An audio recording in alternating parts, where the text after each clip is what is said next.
Je te souhaite la bienvenue dans cette nouvelle vidéo. L'objectif de ma chaîne, c'est de t'apporter des informations pratiques qui traitent de l'intelligence émotionnelle, comment sortir de la fatigue physique et mentale pour retrouver ta pleine vitalité en tant qu'athlète, sportif, chef d'entreprise, entrepreneur et ainsi que les professionnels de la relation d'aide. Aujourd'hui, j'ai le plaisir d'accueillir Sandra Monard dans cette interview partage de cœur. Sandra va nous présenter son parcours atypique et comment sortir de son pylône limitatif. Bonjour à toutes et à tous, j'espère que vous allez bien et que vous êtes en très grande forme. Aujourd'hui, j'ai le plaisir d'inviter et d'interviewer, d'avoir en partage de cœur avec Sandra Monard. Sandra Monard, comment vas-tu? Coucou David, écoute, ça va plutôt bien. Plutôt bien, merci. Merci de l'invitation en tout cas. Mais avec grand plaisir. Tu sais, la dernière fois qu'on s'est parlé, j'explique un petit peu, le contexte, pour les personnes qui vont regarder, cette vidéo. Sur ma chaîne YouTube, en fait, quand tu as commencé à parler de ton histoire de vie, je me suis dit: «Waouh, ça peut pas rester comme ça, juste une discussion entre nous 2. Je suis persuadé que ça va pouvoir aider un maximum de personnes qui vont regarder cette vidéo. Donc, merci infiniment et puis surtout ce beau partage fluide. Tu as vu, c'était un partage, complètement on était à l'aise et j'ai senti vraiment cette, émulsion qu'on va justement, retransmettre, pour les personnes.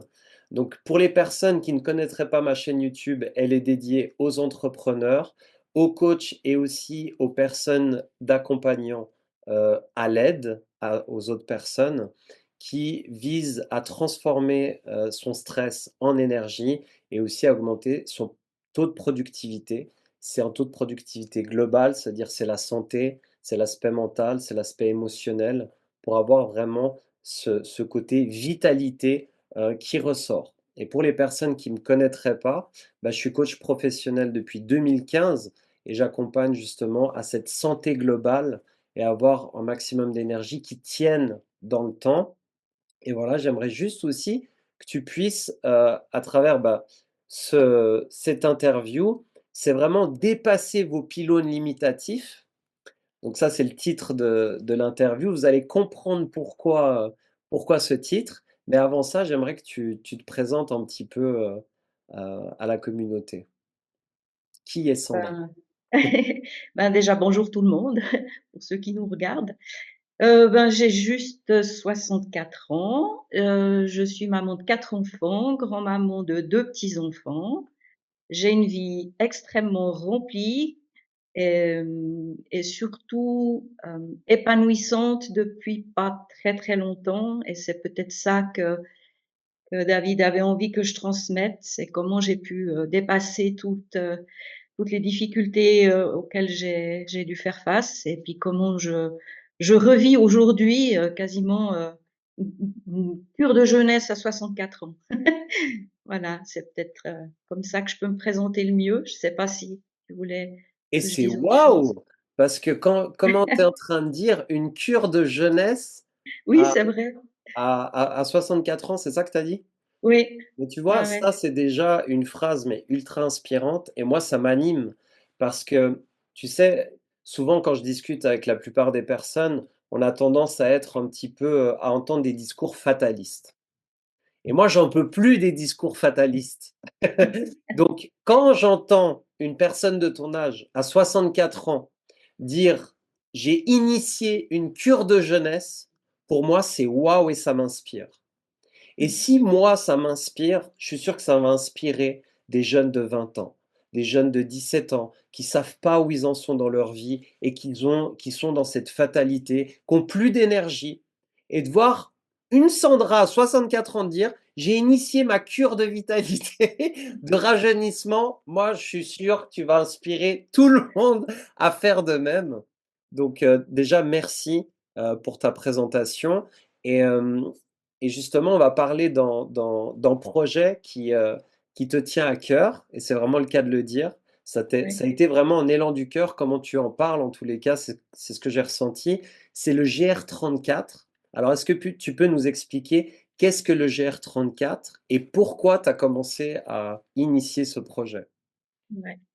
Alors je vais essayer de pas me perdre dans les explications parce que dans les choses que je décide, il y a tellement de choses derrière, en fait. Il y a beaucoup de profondeur, c'est pas juste une idée comme ça, j'irais bien visiter ce coin-là. Il y a beaucoup de ça m'anime vraiment et ça m'anime, depuis 2022, en fait. En 2022, je m'étais lancé un premier défi qui était pas encore la marche, c'était plutôt avec la voiture, même si j'ai fait pas mal de randonnées.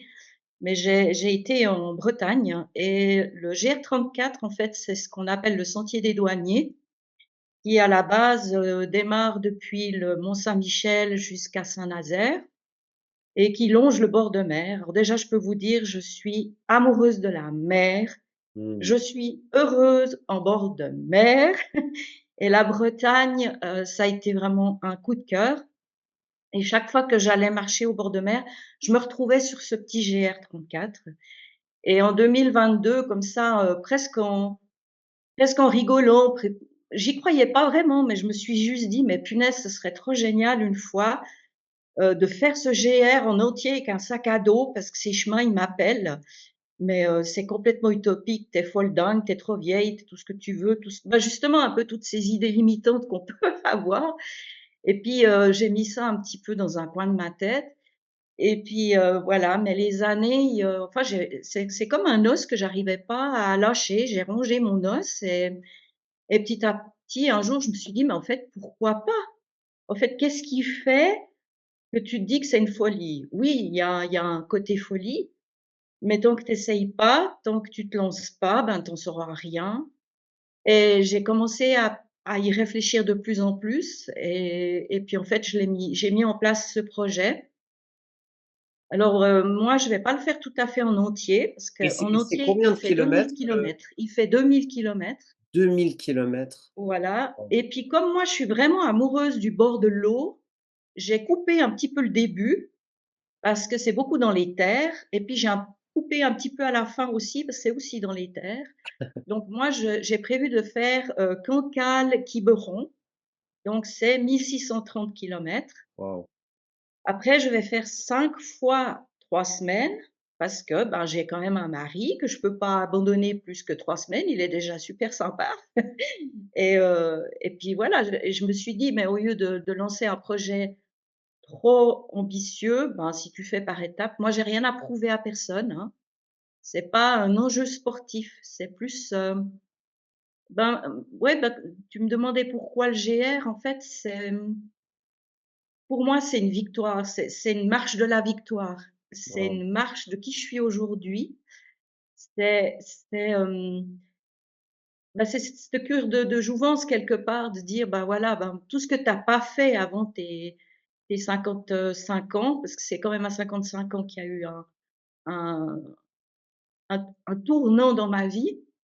Bah, tout ce que tu as pas fait jusqu'à tes 55 ans parce que tu t'es mis des limites et ben, maintenant tu n'écoutes plus tes peurs, tu n'écoutes plus tes doutes et tu y vas et tu vis tout ce que tu as pas vécu avant et voilà, du coup, maintenant, quand j'ai des envies, des intuitions et ben, j'essaye d'évacuer tout ce qui est peur, tout ce qui est doute, ce qui n'est pas toujours évident parce que je reste encore quelqu'un, de pas de fragile, j'aime pas ce mot, mais, c'est pas encore une évidence, mais je dépasse tout ça. Alors voilà, donc je pars le 14 avril Waouh. et je vais faire mes premières 3 semaines et les premières 3 semaines, c'est 340 kilomètres et j'espère que je vais arriver au bout et si c'est pas le cas, c'est pas grave parce que j'aurai au moins essayé. Voilà. Et tu vas documenter aussi sur ta chaîne YouTube et cetera, Voilà. le GR. Oui, bah, c'est Donc aussi je vous pour ça que mettrai j'ai en fait lien, une chaîne YouTube. dans la vidéo, le lien de Ouais, la chaîne YouTube de Sandra. voilà. Et quand on avait eu des échanges, aussi, et puis que ça a donné l'idée de l'interview, tu avais parlé de qu'est-ce qui a déclenché cette prise de décision du GR34. Tu as parlé aussi: «J'ai obéi». Enfin, j'ai eu un Ouais. c'est l'obéissance qui m'a et moi j'avais trouvé génial ce côté de dire: «Mais tiens, elle a obéi» et puis, Vas-y, essaye d'approfondir. Tu arrives à nous Alors en dire un peu fait, plus par rapport à bon ça? je vais essayer d'être courte parce que, bah, ceux qui veulent en savoir plus, ils ont qu'à aller sur ma chaîne. C'est ça. Parce que les Sur ta 17 chaîne, tu as 17 vidéos où tu racontes les un petit 17 peu, vidéos où je raconte vraiment mon voilà, parcours de A à Z, donc si vraiment exact, ça vous intéresse, vous exact. allez parce que sinon là, il y en a de nouveau pour des heures, puis je crois que C'est David, ça. il a quand même le chronomètre. Mais en gros, je suis quelqu'un qui a toujours été mal dans sa peau depuis, la naissance. Alors bon, sans entrer dans les détails, j'ai été aussi, dans un cadre familial pas très facile, avec peut-être un manque d'amour et d'écoute vis-à-vis de moi. Un parcours scolaire catastrophique avec, harcèlement scolaire de dessus et tout, ce qui fait que pour pas entrer dans les détails, je me suis mis l'étiquette de folle et de stupide sur le front assez rapidement et c'est pour ça que je me suis privée moi-même, de tout ce qui pouvait venir de moi, dans le sens que puisque tu es stupide, ça sert à rien de faire ça, tu vas pas y arriver. Puisque tu es stupide, ne donne pas ton avis, de toute façon tu dis des bêtises, enfin voilà. Donc je me suis auto-limitée toute ma vie et puis, j'ai eu beaucoup de dépression. J'avais un trouble de l'humeur très, très important, des troubles d'anxiété, enfin j'avais beaucoup de choses qui ont fait que je me suis mis ces étiquettes. Et en 2015, j'ai fait une grosse casse un petit peu plus, profonde que d'habitude et vu que j'ai eu un arrêt de travail, le l'AI en fait, l'assurance invalidité est venu me dire que si je pouvais pas continuer de travailler, je devais avoir un diagnostic d'un psychiatre parce qu'il pouvait pas se contenter d'un diagnostic, d'un généraliste. Donc généraliste, lui, m'avait diagnostiqué cyclotimique. Donc cyclotimique, c'est des troubles de l'humeur, mais relativement légers, même si pour moi c'était déjà lourd, mais voilà, c'était un diagnostic plus ou moins léger, si on peut dire ça comme ça. Et puis quand je suis arrivée chez cette psychiatre, bah, elle, il fallait vraiment qu'elle mette aussi un diagnostic et j'ai été 5 fois en tout chez elle et la toute première fois, la chose qu'elle m'a dite au tout premier, c'est: «Si vous venez chez moi madame, j'aimerais que vous fassiez un effort et j'aimerais que vous y teniez, j'aimerais que vous marchiez un quart d'heure tous les jours». Et moi, à cette époque-là, je faisais 25 kilos de plus. J'étais quelqu'un qui était plutôt, scotché au canapé qu'ailleurs et 25 minutes, 15 minutes de marche tous les jours, c'était déjà, vraiment dur pour moi et c'est là que comme je te l'ai dit à toi, j'ai obéi. C'est-à-dire que j'ai toujours été, un peu quelqu'un d'obéissant comme ça, bah, j'ai toujours bah, un petit peu sans identité propre, en fait. J'ai été toujours ballottée dans la vie sans avoir ma propre, voilà. Alors j'ai obéi et puis, montre en main, j'ai fait mes 15 minutes tous les jours et en fait, au moitié du chemin, il y avait un pylône. Voilà, d'où le titre de la vidéo Le et en fameux fait, j'ai pylône. marché hein? Là, Le il y a le pylône, pylône, le fameux pylône. le fameux pylône et j'ai marché pendant des Qu'est-ce qui t'a sauvé? semaines jusqu'au pylône.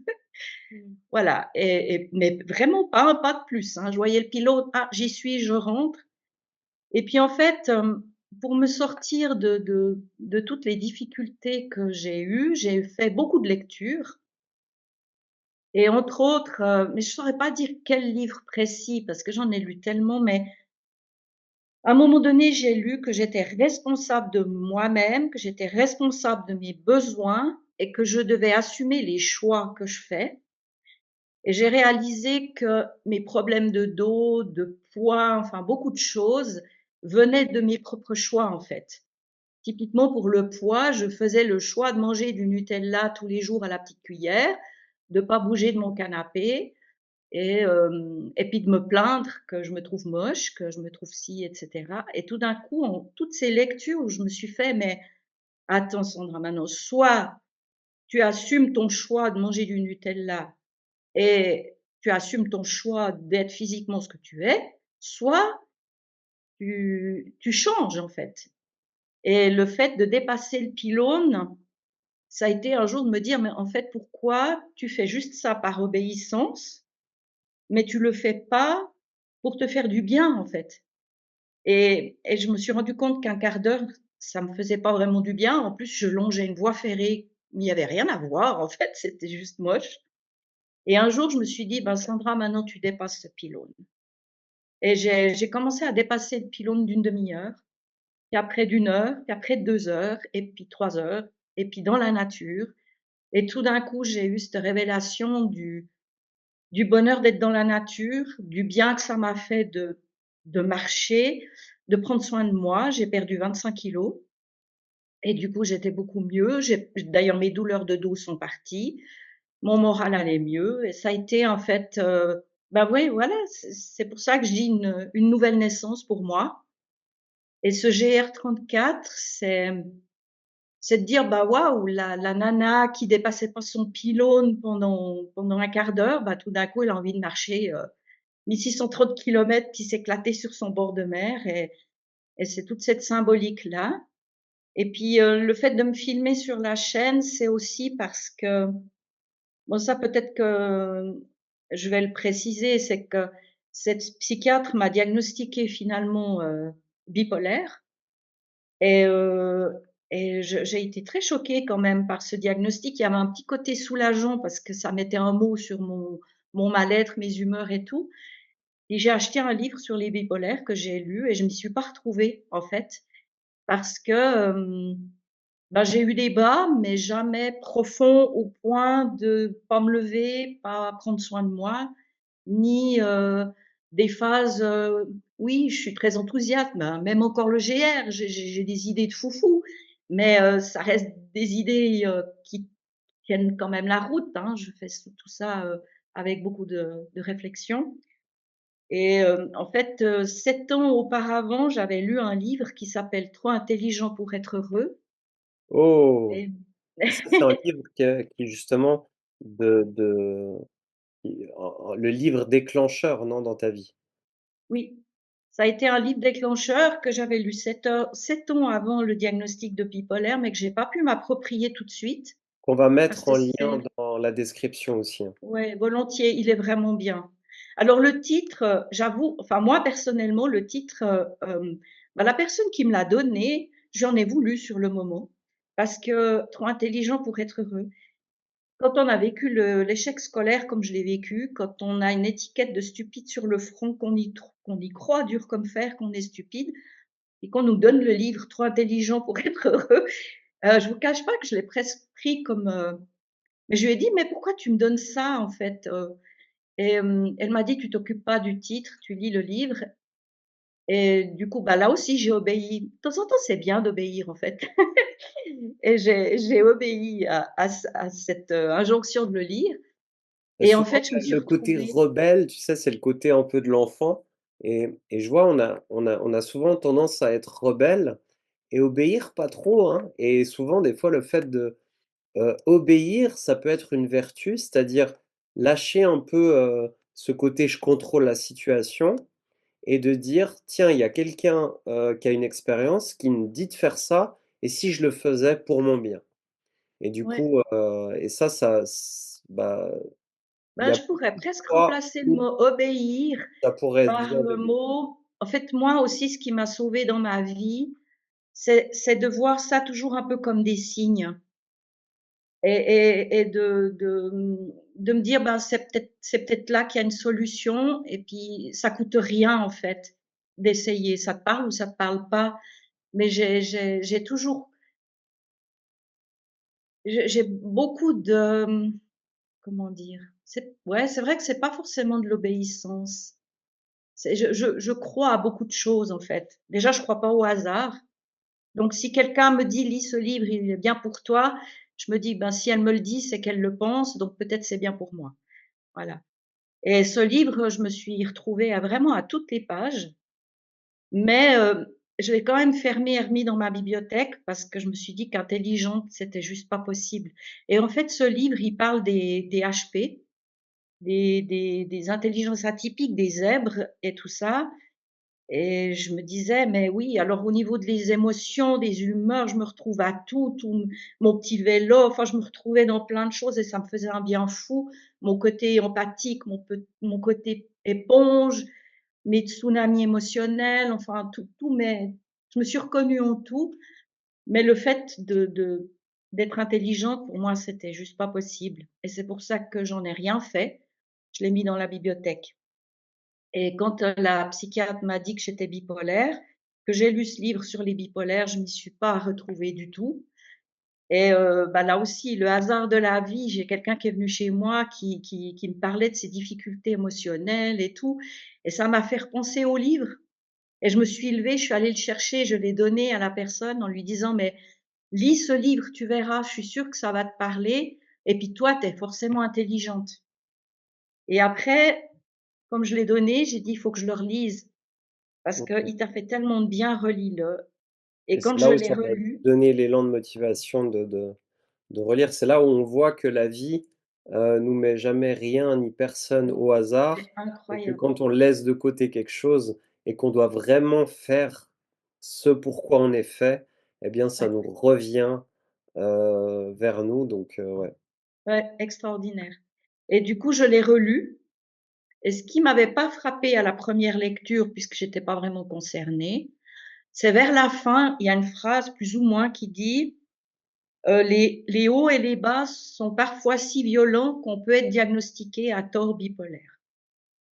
Et là, tout d'un coup, je me suis dit: Ça a fait un «Sandra, là, tu dans un carrefour où soit tu continues de prendre les médicaments que la psychiatre t'a donnés, qui étaient quand même des médicaments très forts, très violents». J'avais quand même que 55 ans. Je me trouvais un peu jeune pour embuer mon cerveau de tous ces médocs. Tu rien à perdre de faire les tests. Alors j'encourage pas tout le monde à faire des tests, c'est pas nécessaire pour tout le monde, mais là, en l'occurrence, pour moi, c'était nécessaire parce que j'y aurais jamais cru sinon.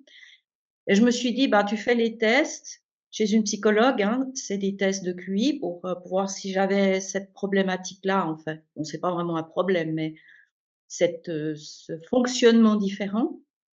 Et j'ai fait les tests en me disant: «Ben, soit elle te confirme que tu es stupide, mais tu le sais déjà depuis 55 ans, donc tu as rien à perdre.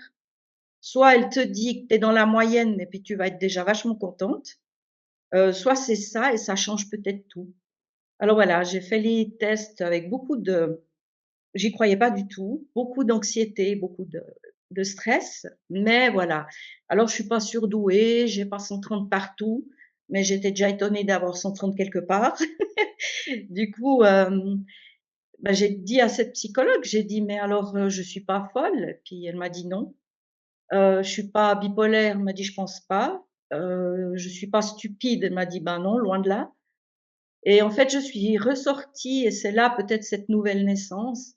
Je suis ressortie du cabinet en me disant: «Mais en gros, si tu es ni folle ni stupide, alors il faut que tu changes complètement tes lunettes, il faut que tu changes complètement le disque dur que tu as dans ton cerveau de toutes ces pensées limitantes, de toutes ces pensées toxiques sur toi-même, et tu dois faire, ouais, comme un ordinateur, faire reset avec ton disque dur et puis tout recommencer à zéro.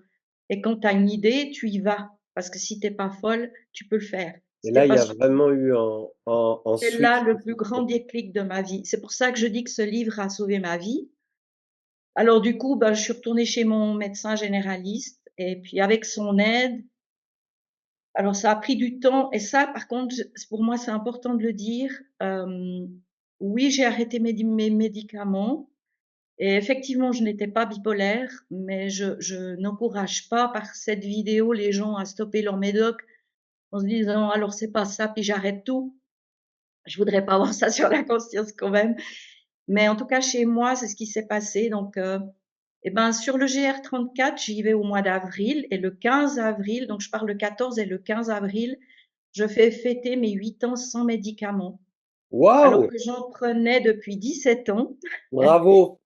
Ouais, parce que en fait, j'ai juste appris à gérer mes émotions. J'ai appris à me connaître, j'ai appris à m'aimer, et puis j'ai appris à me faire confiance aussi, et à écouter ma petite voix et me dépasser, en fait. Dépasser mon pylône, mais pas seulement pour la marche, mais pour tout, en fait. Croire en moi et aller de l'avant. Voilà. Waouh! Et c'est là où on voit aussi, et je te remercie Sandra par rapport à justement le témoignage que tu viens de nous offrir. Parce que à chaque fois une personne s'autorise à être vulnérable, à utiliser sa vie comme un propre enseignement pour elle-même déjà, eh bien, elle offre la possibilité aussi à d'autres personnes de pouvoir le faire. Et moi, je suis persuadé que déjà tout ce qu'on a dit, tout ce que tu as dit, eh bien, tu es déjà en train d'aider des personnes de ta génération, de ton âge, mais aussi des plus jeunes. Parce qu'aujourd'hui, la difficulté, elle est dans l'engagement. La difficulté, elle est dans cette relation avec ses pensées. La difficulté, elle est dans son identité. On n'a qu'à voir dans la société dans laquelle on est en train de vivre, on a une perte identitaire, Sandra, qui est absolument ahurissante. Plus personne sait qui il est, plus personne se valorise. Les ados et même les personnes adultes changent de sexe. Maintenant, c'est très facile de pouvoir changer de sexe à travers des opérations. J'ai écouté en interview récemment, je trouve dingue à quel point on est fasciné de transformer notre nature profonde. On est fasciné. Regardez la science, elle peut nous changer parce que j'ai envie, parce que si, parce que ça. C'est facile, tu vois, de transformer des choses contre-naturelles qui a des dégâts derrière psychiques, mais pas seulement psychiques. Pas seulement psychique. Si c'était seulement psychique, non, c'est pas seulement psychique, ça a des dégâts, on va dire même spirituels très très élevés. On n'en a pas conscience. Et aujourd'hui, l'enjeu de l'identité, il est tellement important. Et là, à travers ce GR34, j'ai l'impression que ça t'a rappelé qui tu es, que tu es une personne qui est intelligente, que tu es une personne qui est capable d'aller au-delà de ses limitations profondes. Et justement, tu le dis, j'ai été au-delà de ce pylône. Donc au-delà de cette limitation du mental, au-delà de ma propre dévalorisation de moi-même pour me dire, mais non, je suis la personne la plus importante de ma vie et si je veux faire un GR34, je vais le faire. Parce que derrière, ça va engager de l'amour de soi, de l'engagement, une discipline, un entraînement. Tu as perdu 25 kilos, enfin, tu vois, t'as guéri de quelque chose de psychique qui te limitait avec des comment on appelle ça, des va-et-vient chez les psychiatres, chez des diagnostics de bipolarité, etc., etc. Donc combien aujourd'hui ont ces diagnostics, ont des faux diagnostics aussi, parce qu'il y a il y a plein de gens que je connais qui ont des faux diagnostics, on s'empresse de les mettre dans des cases et ça peut conditionner leur vie. Donc toi, ton message, moi, il m'inspire au-delà de ce qu'on peut dire, de ce que tu pourrais être, commence à apprendre qui tu es. Parce que ça, personne ne peut le savoir à ta place. Même pas tes parents, même pas le prof, même pas le psychiatre, même pas le médecin. Personne ne peut savoir qui t'es à part toi-même. Donc ça, c'est de notre responsabilité d'apprendre à se connaître et d'apprendre à savoir qui je suis. Et ça, franchement, c'est un message fort, puissant et ô combien actuel et ô combien important pour notre société. Donc, merci infiniment. Et, euh, et tu as eu aussi un événement en 2016 qui s'est produit. Tu m'avais raconté justement. Est-ce que tu veux bien aussi nous en parler, qui a été un événement assez poignant et assez transformateur? Ben, en fait, c'est le décès de ma maman. Mais je tiens quand même à préciser qu'il y a beaucoup quand même de pardon, hein. Je suis pas dans la haine, je lui ai pardonné. Mais en fait, en 2016, elle est décédée et en fait, ça a été une naissance pour moi parce que jusqu'à ce décès, j'ai toujours été la petite fille en attente d'affection. Et en fait, j'ai toujours attendu une parole, un geste ou quelque chose de sa part. Et tant que j'étais dans cette attente, ben, j'avançais pas en fait. Et le jour où elle est décédée, ben, moi, je suis née parce que je me suis dit, ben, ça n'est jamais venu, ça ne viendra plus. Et maintenant, cette petite fille, c'est à toi de la prendre par la main et lui donner ce qu'elle attend depuis tellement d'années, en fait. Et c'est ça aussi, ce début de naissance, c'est de prendre soin, moi, de la petite fille que je suis encore à l'intérieur. D'ailleurs, j'ai encore des émotions d'une gamine de 4 ans. Ça n'a pas changé. Mais je respecte cette petite fille de 4 ans et puis je lui dis, mais ça va aller. Ça va aller. Moi, je vais m'occuper de toi. Mais voilà, mais je le dis quand même dans la bienveillance par rapport à ma maman. C'est pas un jugement. Elle a eu le parcours qu'elle a eu. Enfin voilà, je suis pas. Et puis typiquement, j'en parle aussi un petit peu plus dans mes vidéos, si jamais vraiment mon témoignage touche. Voilà, vous pouvez creuser un peu plus, mais oui, ça c'était vraiment un moment important de. Et je peux le dire ben je dis juste peut-être ça. Je veux pas faire la vidéo longue, mais une des choses que j'ai compris, il y a eu des points clés en fait. Et, ce qui m'a aidé à avancer, c'est de laisser tomber les attentes. J'ai vécu toujours dans des attentes. L'attente d'être aimée, l'attente d'être comprise, l'attente qu'on vienne me sauver, l'attente qu'on prenne soin de moi, l'attente.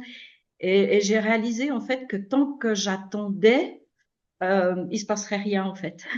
Et un jour j'ai dit n'attends plus, fais-toi. Et c'est depuis que je fais moi au lieu d'attendre que j'avance en fait.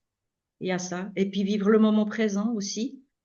Par rapport au petit vélo qui tourne, c'est quand le petit vélo tourne, c'est soit tu ressasses des choses du passé que tu peux pas changer, soit tu as peur des choses du lendemain que tu peux pas encore régler.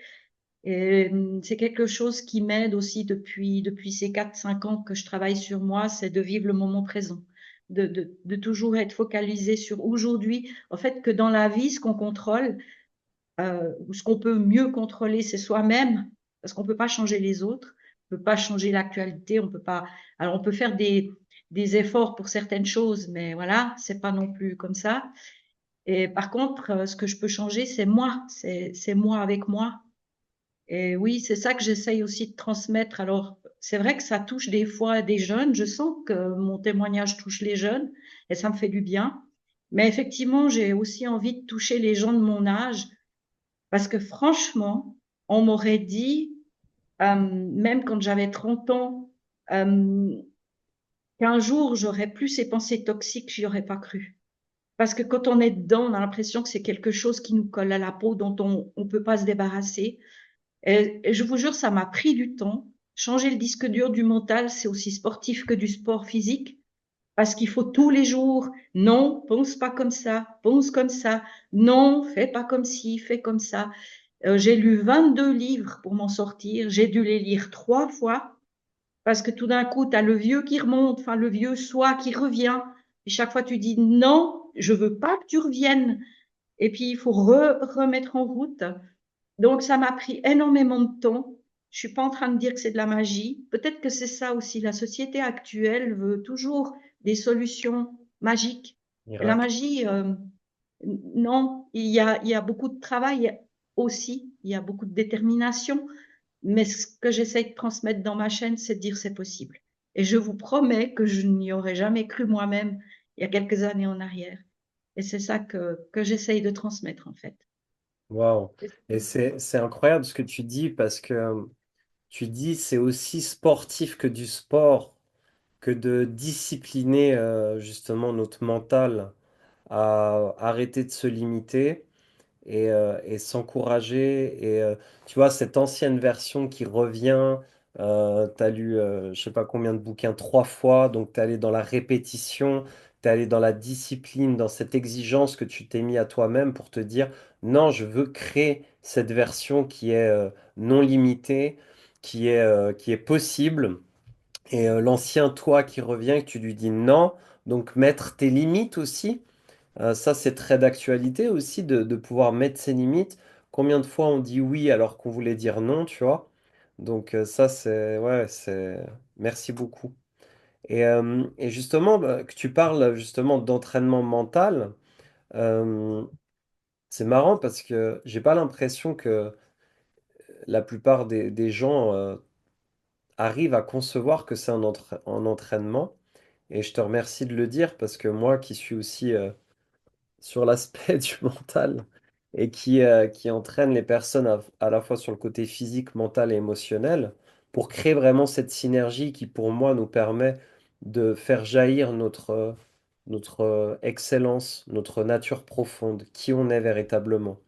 C'est pas être parfait, mais c'est être cette meilleure version de nous-mêmes. Vraiment incarner cette meilleure version de nous-mêmes. Et ça demande un engagement, ça demande une discipline et ça demande un entraînement fort. Euh, Est-ce que tu penses que le fait d'avoir un but dans la vie, un objectif, quel que soit l'âge, permet de faciliter justement euh, cette version de qui on est? Ben, je pense parce que, en fait, c'est ce que j'ai compris. Ben, quand j'ai compris que j'étais ni folle ni stupide, puis que je voulais changer mon disque dur de mes pensées et tout, il fallait que je mette ma confiance en route. Tant que je me mettais pas en route, ben, je progresserais pas parce que ça va pas me tomber dessus. Puis comme j'avais ben, disons que j'avais 57 ans quand j'ai eu le déclic, toute honnêteté, j'aurais peut-être fait des études de psycho si j'avais 20 ans, puis j'aurais mis en pratique en psychologie ce que j'ai appris parce que j'adore avoir cette idée de pouvoir aider les gens. Mais c'est pas à mon âge que j'allais partir dans des études. Puis j'ai dit, mais comment tu peux sortir de ta zone de confort? Et en fait, j'ai voulu rallier mon envie de partir en vacances parce que c'est aussi quelque chose que je faisais pas. J'étais jamais partie seule en vacances parce que trop de peur, trop d'angoisse, trop d'anxiété, trop de stress. Et j'ai dit, mais maintenant, Sandra, toutes tes peurs, c'est toutes des peurs qui objectivement ne tiennent pas. Et, et maintenant, tu les écoutes plus et tu y vas. Et le premier défi, c'était de partir seule en vacances. Et je vous cache pas que la première fois, je suis partie qu'une semaine dans un camping. J'ai tourné autour de mon mobil-home pendant une semaine. J'ai pas osé visiter quoi que ce soit, mais je l'ai fait. Et quand tu fais, tu as la fierté d'avoir fait. Puis la fois d'après, ben, j'ai refait une semaine. Puis tout d'un coup, tu te dis, ah, mais j'ai eu moins peur que la fois d'avant. Puis tout d'un coup, j'ai dit, bah, maintenant, tu pars plus qu'une semaine, tu pars 2 semaines. Puis c'est là où je me suis fait mon premier objectif, parce qu'en fait, le GR34, c'est mon deuxième objectif, mais le premier, c'était de faire le tour des côtes françaises. Alors en voiture et tout, mais je l'ai fait, aller dans des hôtels, visiter et tout. Et tout d'un coup, quand j'ai fait les 2 derniers voyages, ça veut dire la Normandie et le Sud, tout d'un coup, j'ai dit, mais Sandra, t'as fait 2 semaines, t'as eu zéro peur et zéro angoisse, en fait. Et c'est seulement à ce moment-là que j'ai réalisé que ça marche, en fait. Mais ça marche parce que je me mets en route. En fait, c'est peut-être ça que j'ai envie de transmettre. Il faut oser. Et à chaque pas qu'on fait, il y a la joie de la réussite. Et il y a l'envie du recommencement, et puis tu fais un pas de plus, et puis tu es fier de toi, Mm. et tu continues. Et puis c'est une école en fait. Et c'est juste, mais extraordinaire. Et c'est, oula, j'ai l'émotion qui monte. Moi, je reste, je continue d'être quelqu'un d'hypersensible, mais franchement, jamais, jamais, jamais j'aurais cru qu'un jour je serais capable de faire ce que je fais. Et je vous mens pas, hein, le GR34, j'ai un peu les pépettes, hein, parce que c'est C'est trois pour ça que tu semaines. vas le faire. Exactement, mais je suis toute seule. Alors mon mari, bon, j'ai un T'es mari pas qui est toute extraordinaire. seule, tu vas documenter ça. Il y aura des Oui, milliers oui, de ah oui, personnes alors je qui vais vont être te suivre. suivie, mais sur le chemin, je vais être seule, et puis voilà. Mais ça va aller. Allez, j'y crois. C'est ça. J'y crois. C'est ça, et merci, merci de l'élan de motivation que tu transmets aussi, parce que moi j'ai l'impression d'avoir une petite jeunette là qui va faire son GR34, donc c'est génial. Euh, Allez vraiment à la rencontre de Sandra aussi sur ses vidéos YouTube.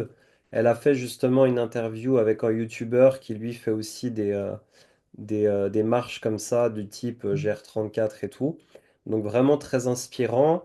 Euh, Mettez en commentaire qu'est-ce que vous inspire cette vidéo là juste en bas. Parce que vos témoignages, vos retours, c'est ça qui crée aussi une plus-value. Cette vidéo, on l'a fait pour vous, tu vois.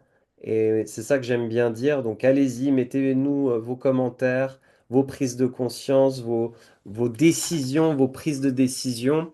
Et si vous êtes intéressé aussi par rapport à tout ce qui est gestion du stress, moi, je peux vous envoyer justement une respiration. Vous avez juste à mettre en commentaire exercice et je vous envoie la respiration aussi, qui est sur ma chaîne YouTube. Donc voilà, voilà. En tous les cas, Sandra, je te remercie beaucoup.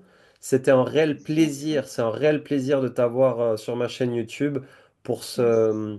pour ce dépassement du pylône, qui est une belle métaphore et je pense qu'il va servir les plus jeunes, les intermédiaires, les moins jeunes, quel que soit l'âge. Et c'est ça qui est génial, c'est qu'on est ensemble dans ce processus.